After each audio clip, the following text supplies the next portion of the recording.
Hey, welcome to this episode of Spotlight. Today we've got Stuart Ross, the Managing Director and founder of a business called High Growth, who's going to talk to us about success, setbacks, and give us some real insight into the challenges he's faced in growing his business. First question up is we just want to get a bit of an introduction to yourself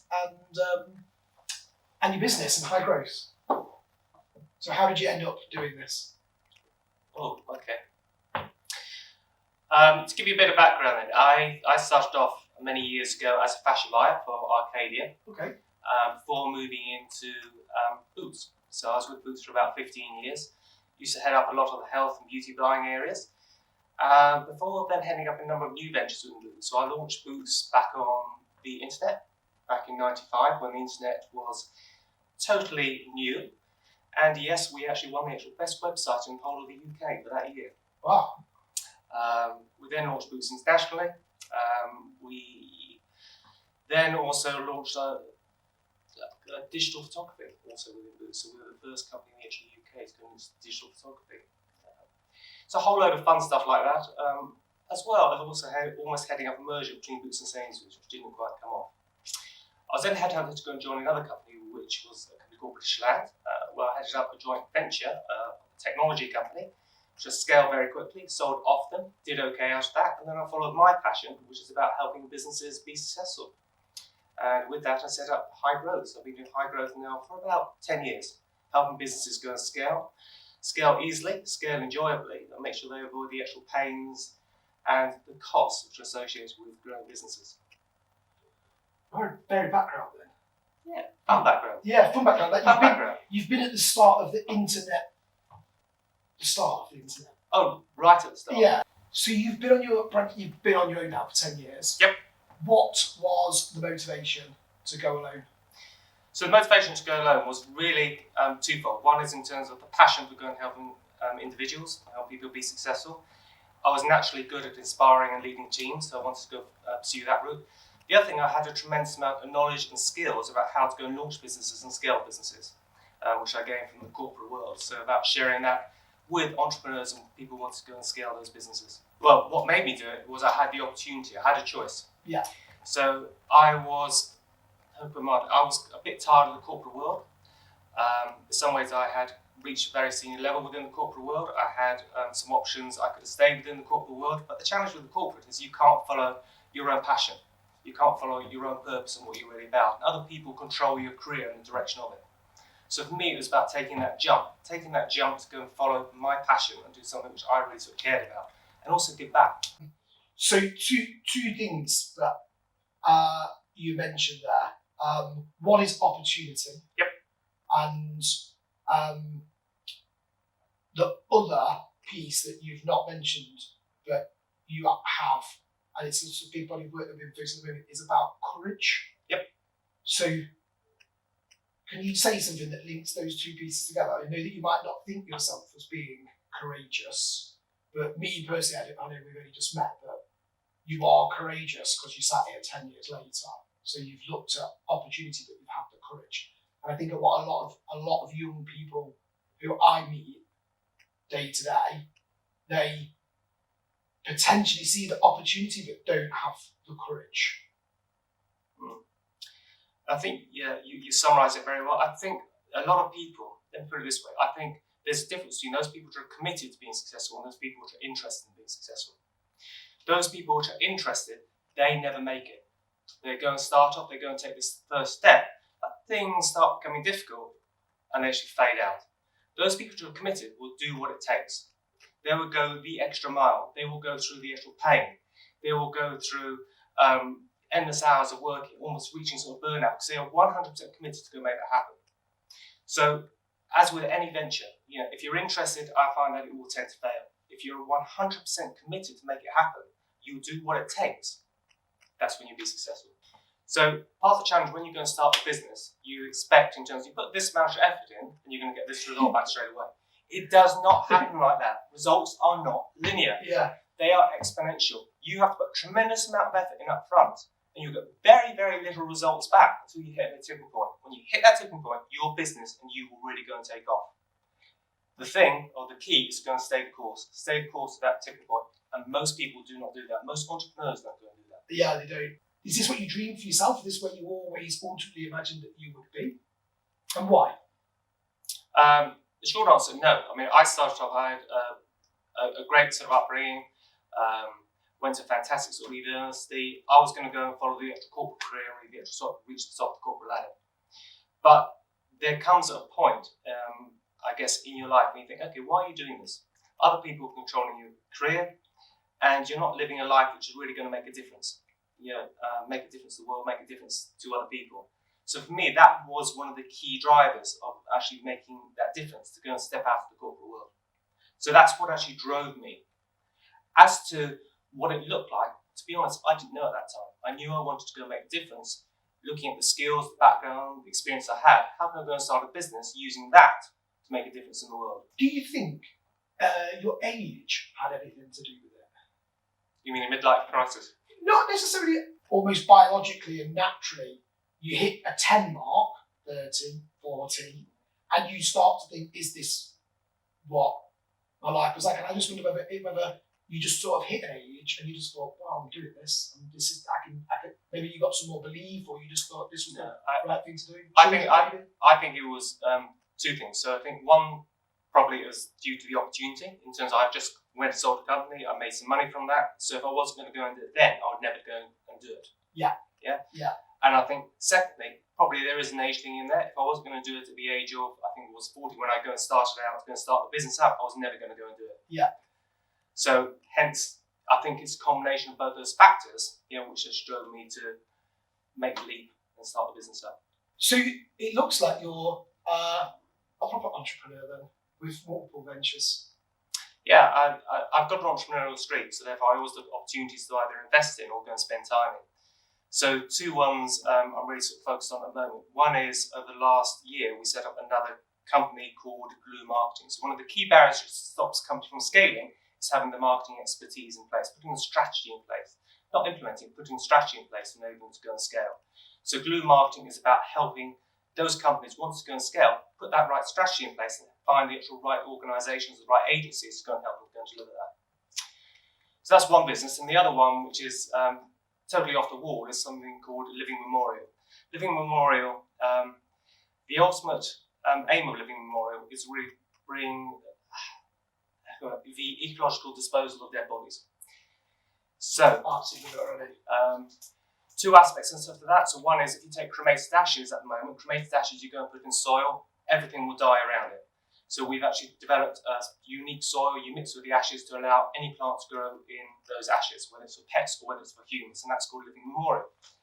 The longer term aim of the company is we have a way of decomposing bodies within about 3 months, totally organically, totally naturally.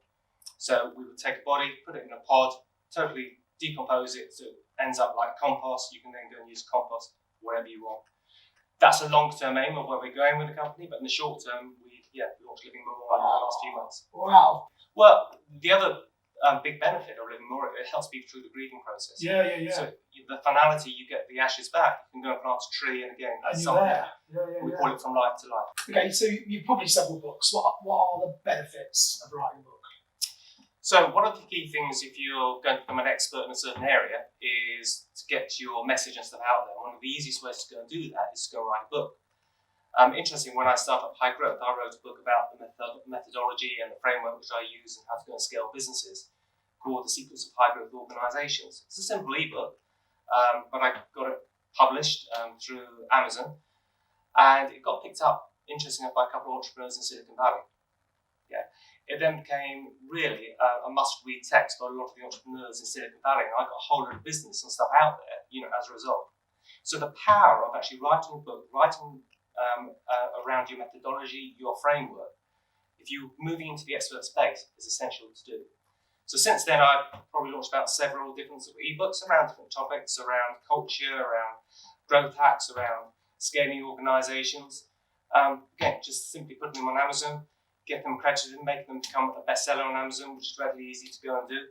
And again, it helps build your credibility and that authority up as you as an expert. Tell us about some setbacks, or tell us about the setback. How did it shape you? And what have you allowed that setback to how have you allowed that setback to enable you to grow? So let me reframe it. To me, you may have setbacks, but to me, a setback or a failure is a gift, and you need to treat it as a gift. If you're going to be a successful entrepreneur, if you're going to be a successful business, it's all about learning. And that cycle is you fail, you learn, you succeed. You fail, you learn, you succeed. And you need to be aware that is part of the natural way of actually growing a business, or growing yourself. If you're not failing, you're not growing. So another way to look at it, and the way I look at it, is saying, if I've had a setback, how big is that setback? Is the setback the same one I had previously? In which case I'm not growing. If it's a bigger setback, if it's a bigger problem, if it's a bigger challenge, I know that I am growing. That's partly how I judge my success. How big are my challenges? How big are my problems? How big are my setbacks? The bigger they are, I know I'm moving forward. And you need to look at some of the most successful companies out there. They all start with failures. Yeah. Whether it's Airbnb, whether it's Angry Birds, whether it's Uber. They all start off as a different business. They failed at that business, what they thought the business was going to be. But that's propelled them to totally new levels. It'd be really interesting to know who inspires you or what inspires you. Yeah, it's a good question. I think people inspire you at different stages of your life. I've had amazing bosses, amazing people who I've worked with who've inspired me and taken me to a different level. When I started out by myself, one of the key bits of advice somebody gave me was, you're the sum of the 5 people you spend most time with. So you need to be aware of who your peer group are, whether your peer group are inspiring you and taking you to that next level. So one of the things I did when I started out was, okay, I want to be the best coach, not only in Nottingham, but within the UK. Where can I go and learn this from? I know I'll go and learn it from the States. So I went over to the actual States and spent time with Tony Robbins, Lisa Nichols, Brendan Burchard, Frank Kern, supporting them, getting to know them, understanding their techniques, understanding what they're about. Those people really inspired me, and again, they showed me in terms of what's capable within a coaching business. What advice would you give? I mean, people are still not coping with the changing nature of the world. So, as a leader, what advice would you give to people that are entrepreneurs right now dealing with COVID-19? Good question. So for me, there are a few things. I mean, I've been fortunate. I work with, on a direct basis, 25 businesses, and every one of those, with the exception of one, has increased their profit during this time. And the one which hadn't was stuck in the travel industry. I think 3 things have really made that difference. Firstly, it's not about being an ostrich and sticking your head in the sand. The world has fundamentally changed. You need to face up to that, and take your head out of the sand and recognise what you need to go and do. Secondly, your job as a leader is to really go and help your team go through the change and help them go to cope with change and become more agile as a team. The world is never going to go back to the way it was before. So what's quite critical at the moment is new skills such as agility, such as flexibility, such as the ability to go make quick decisions, the way of running a company. That needs to be instilled. So you need to be helping as a leader your team to go through that change process. And also you need to be working yourself as a leader to make sure you can go and cope with change yourself. And I think the third thing is what I call business presence. Business presence I define as you need to be aware of what's going on in the environment now and look at the opportunities, look at your performance and make quick decisions. You can't go through a strategy cycle once a year or even once a quarter. Things are changing on a more rapid basis. So being on top of your numbers, being on top of your marketing, being on top of where the results are, where the opportunities are, you need to react quickly. Leadership, the qualities of leaders has changed massively. I wouldn't say they've changed massively. I think certain qualities have been exaggerated. I agree, As opposed to they were there, but they've now become more important than they were previously. So for me, in terms of how I look at the qualities of leaders, first one is, which every business still needs at the moment, that clarity around the vision, about where the company's going, why you exist. The team needs to still believe in that. They still believe that there's a future. They need to have confidence in that, and that you are the person that's going to help them actually go and get there. I think secondly, you highlight a great point there. It's around listening and helping individuals through the change cycle. Everybody's having to go through change. Everybody goes through a change cycle. And as a leader, you need to be aware of where an individual is on that change cycle and go and help them through and support them, whether it's through coaching, whether it's through more delegation, whether it's more in terms of being more directive during that time to go and help them through and manage that change. I think thirdly, a good quality leader is also about self-awareness. Self-awareness, because the organisation is going to be a mirror of you, as a leader or as a leadership team. So you as a leader, your barriers to growth, your barriers to change will also be present in the rest of the team. So you need to be aware of how you're going through that change cycle, your own awareness, and also share your vulnerability. What's next for you? What's next for your business? Have you got a plan? What's next? Or are you in it? Okay, what's next for me? What's next for me is, much as I said a moment ago, it's about sort of enjoying life. I'm fortunate in terms of every business I have got involved in, I get involved in, and the people I spend time with, I really go and enjoy that. So for me, as long as it meets those rules, I will potentially expand the business or whatever business in those directions. With high growth, we've expanded now to Dubai as well as the US. We will continue to scale, providing that we find the right coaches to go and work under high growth brand. Living Memorial is growing brilliantly. And Blue Marketing has just accelerated massively through, COVID-19. So every business is growing, but it's unfortunate I can choose where I spend my time with, and it's really being present and looking at the opportunities and what arises. Amazing.